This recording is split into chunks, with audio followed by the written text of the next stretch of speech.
اعوذ باللہ من الشیطان الرجیم، بسم اللہ الرحمن الرحیم۔ السلام علیکم دوستو۔ حضرت سلطان باہو رحمۃ اللہ علیہ کے والد کو غیبی تنبیہ۔ سلطان العارفین حضرت سلطان باہو رحمۃ اللہ علیہ کے والد بزرگوار کا نام حضرت بازید محمد رحمۃ اللہ علیہ ہے۔ آپ رحمۃ اللہ علیہ کے والد بزرگوار نیک، صالح، پابند شرع، حافظ قرآن اور ایک کامل فقیہ تھے۔ اہل علاقہ ان کی عزت و تکریم کیا کرتے تھے۔ حضرت بازید محمد رحمۃ اللہ علیہ منصب دار تھے اور پورے علاقے میں اپنی شجاعت کی بدولت مشہور و معروف تھے۔ شاہ جہان آپ رحمۃ اللہ علیہ کی بہت عزت کیا کرتا تھا اور آپ رحمۃ اللہ علیہ کی خدمات کے عوض اس نے آپ رحمۃ اللہ علیہ کو شورکوٹ ضلع جھنگ میں ایک سالم گاؤں بطور انعام دیا تھا۔ شاہ جہان کی جانب سے آپ رحمۃ اللہ علیہ کو 50,000 بیگھے زمین اور چند آباد کنویں بھی بطور جاگیر عنایت کیے گئے تھے۔ اولاد کی خواہش میں حضرت بازید محمد رحمۃ اللہ علیہ کے دل میں نکاح کی خواہش پیدا ہوئی۔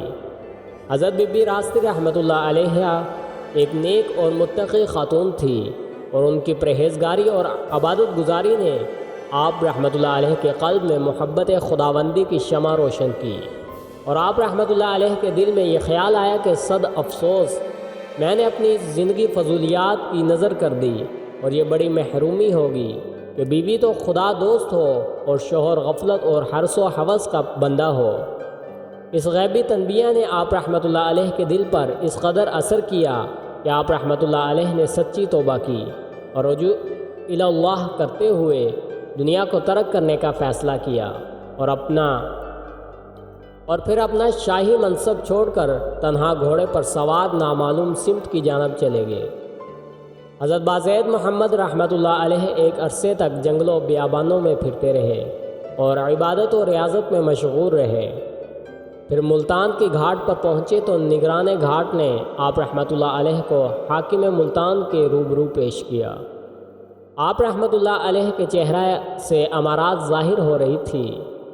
ملتان کے حاکم کے پوچھنے پر آپ رحمۃ اللہ علیہ نے اپنے حالات چھپاتے ہوئے خود کو مسافر ظاہر کیا۔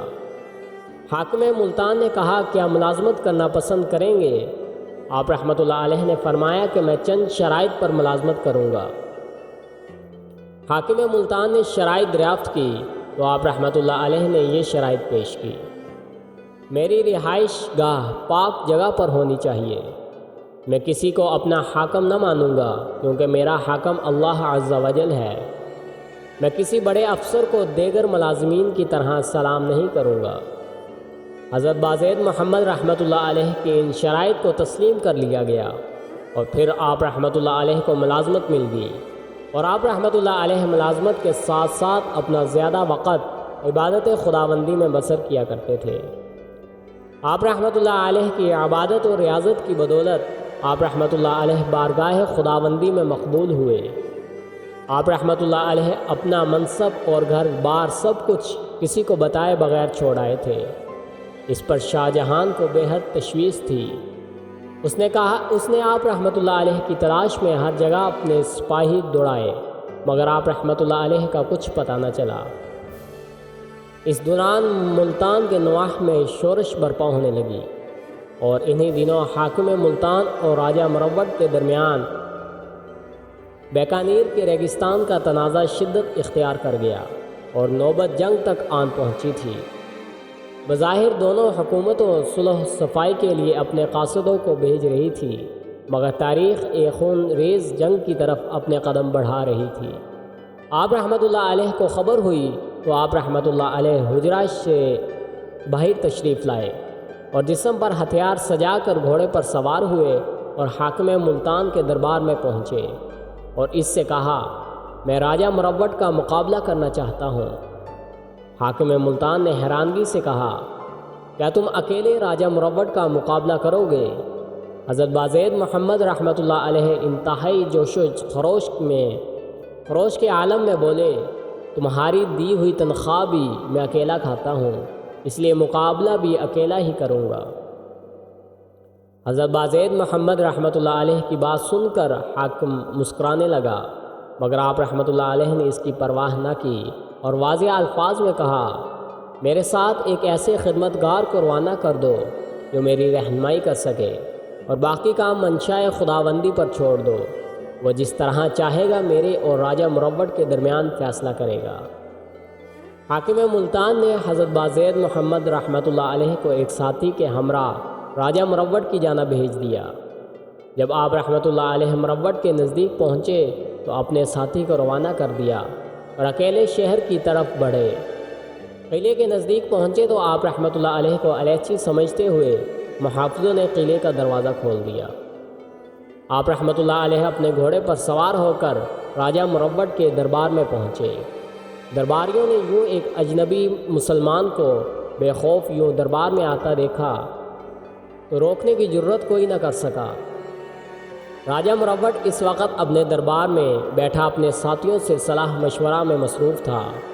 اس سے قبل کہ کوئی درباری یا خود راجہ مروٹ آپ رحمۃ اللہ علیہ کے عزائم سے واقف ہوتا، آپ رحمۃ اللہ علیہ نے تلوار بلند کی اور دوسرے ہی لمحہ راجہ کا سر تن سے جدا ہو کر زمین پر آن گرا۔ آپ رحمۃ اللہ علیہ نے ایک ہاتھ میں راجہ کا سر تھاما اور دوسرے ہاتھ سے تلوار کے جوہر دکھاتے ہوئے راستے میں آنے والی ہر رکاوٹ اور مزاحمت کو دور کرتے ہوئے بڑی پھرتی سے دربار سے باہر آئے اور اس طرح بڑھے جہاں آپ رحمۃ اللہ علیہ کا گھوڑا کھڑا تھا۔ آپ رحمۃ اللہ علیہ گھوڑے پر سوار ہوئے اور گھوڑا تیز رفتاری سے قلعے کی حدود سے نکلتا چلا گیا۔ ملتان کی افواج نے مروٹ کی جانب پیش قدمی شروع کر دی تھی اور انہوں نے جب ایک تیز رفتار گھڑ سوار کو ہاتھ میں انسانی سر تھامے اپنی طرف آتا دیکھا تو حیران رہ گئے۔ آپ رحمۃ اللہ علیہ نے راجہ مروٹ کا سر حاکم ملتان کے قدموں میں رکھ دیا جو اس وقت لشکر کی قیادت کر رہا تھا۔ حاکم ملتان نے راجہ مروٹ کا کٹا ہوا سر دیکھا تو حیران رہ گیا۔ وہ کبھی وہ راجہ کے سر کو دیکھتا اور کبھی حضرت بازید محمد رحمۃ اللہ علیہ کو دیکھتا تھا۔ حاکم ملتان جب سکتے کی حالت سے باہر نکلا تو فتح کا نعرہ بلند کیا اور لشکر نے اس نعرے کا جواب دیا۔ راجہ مروٹ کا سر کاٹنے کی شہرت جب دہلی میں شاہ جہان کے پاس پہنچی تو اس نے اپنے سپاہیوں کو ملتان بھیجا اور ان لوگوں نے حضرت بازید محمد رحمۃ اللہ علیہ کو پہچان لیا کہ یہ تو وہی بازید محمد رحمۃ اللہ علیہ ہیں جو اپنا منصب چھوڑ کر روپوش ہو گئے تھے۔ سپاہیوں نے اس کی اطلاع شاہ جہان کو دی تو شاہ جہان نے حاکم ملتان کے نام ایک حکم نامہ بھیجا، بازید محمد رحمۃ اللہ علیہ کو دوبارہ ان علاقوں میں بھیج دو جو ان کی نگرانی میں تھے تاکہ وہ اپنی ذمہ داریاں پھر سے سنبھال سکیں۔ اس حکم نامے کے ملتے ہی حاکم ملتان نے حضرت بازید محمد رحمۃ اللہ علیہ کو دربار میں بلایا اور شاہی فرمان کے متعلق بتایا۔ آپ رحمۃ اللہ علیہ نے ایک مکتوب شاہ جہان کے نام لکھا جس کے مندرجات کچھ یوں تھے، میں والی ہندوستان کے عنایات کا مشکور ہوں، مگر میرے کمزور کندھے اس بارگراں کو اٹھانے سے عاجز ہیں اور عمر بھی اب ساتھ دیتی معلوم نہیں ہوتی، اور نہ جانے کس وقت یہ میرا ساتھ چھوڑ دے، اس لیے مالک حقیقی کی بارگاہ میں رجوع کیے ہوئے ہوں، اور اللہ عز و جل مجھے توفیق عمل دے اور آپ کو اس حسن سلوک کی جزا عطا فرمائے، لہذا مجھے دربار شاہی میں حاضر ہونے سے معذور سمجھا جائے۔ اس درخواست کے موصول ہونے کے بعد شاہ جہان نے حضرت بازید محمد رحمۃ اللہ علیہ کو مزید سرکاری خدمات انجام دینے سے موقوف کر دیا اور مزید کچھ جاگیر بھی عطا فرمائی۔